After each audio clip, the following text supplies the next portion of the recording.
ত্রিপুরায় হোটেল পরিষেবা পাবে না বাংলাদেশিরা। আগরতলার একটি বেসরকারি হাসপাতালের পর ত্রিপুরার হোটেল ব্যবসায়ীরাও বাংলাদেশিদের উপর নিষেধাজ্ঞা জারি করেছে। কোনো বাংলাদেশিকে আর ত্রিপুরায় কোনো হোটেলেই থাকতে দেওয়া যাবে না। এক বিবৃতিতে এমনই সিদ্ধান্ত নিল all Tripura hotel and resort honours association.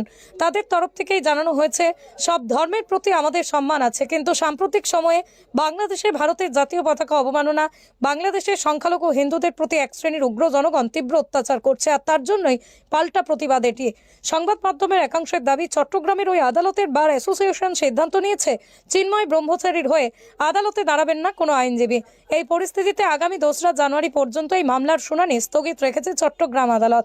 এদিকে বাংলাদেশের অপ্রীতিকর পরিস্থিতি এড়াতে ভারতীয় দূতাবাস এবং উপদূতাবাসগুলির সামনে নিরাপত্তা বৃদ্ধি করল বাংলাদেশ।